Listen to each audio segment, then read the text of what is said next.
This is KTSTFM. I'm Alan Ng, and you're listening to Secret City Geek Lab. Moving along, we have a video game review, and that is of Deadpool. I'm with Joey Shope, and we're going to talk about Deadpool, the video game. Tell me about the game, Joey. Okay, well, it's a hack and slash based game. Is there a story to it? There is. Essentially, the story goes that Deadpool, the character Deadpool, finds out that people are interested in making a video game about him, but he fears that they're not going to make it the way he wants to, so he's coming up with his own things to say, the dialogue, and all the what he wants to do in it. So there is a story. I can definitely say that. All right. Did you appreciate the story at all? It's not like it's a story-driven game. It is hack and slash games. They're a very specific type of game. They're press XXY and then you do this attack. XYX, you do this attack. So you learn. You hack slash and learn combos. It's button mashing at its finest. Okay. So if you're into that, then I'm sure you'll love Deadpool. But okay. So how did you feel about it? My problem isn't really the story. I realize that it's a wacky character, Deadpool.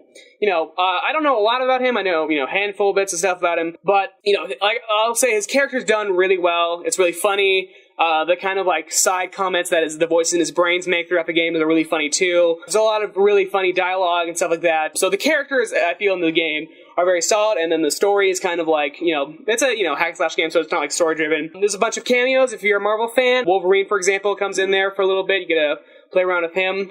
Some D and C list villains that I can't really name. Right. So it sounds like that if you're familiar with Deadpool and like Deadpool, you like the game.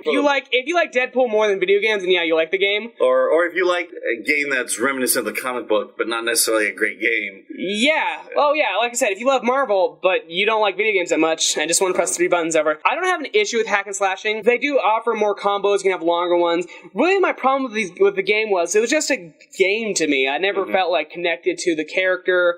Didn't feel challenging at all? Oh, no. One of the rumors I heard floating around about how short the game was, and I thought to myself, surely this is not true. But sure enough, I literally, just to test, I put on a timer, I put it on my phone, had it plugged in, timed myself playing the game, and I said to myself, after 7 hours,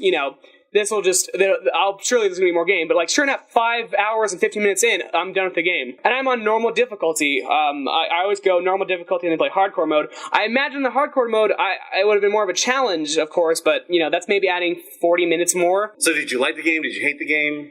I just don't care about the game. Which is, it's a game.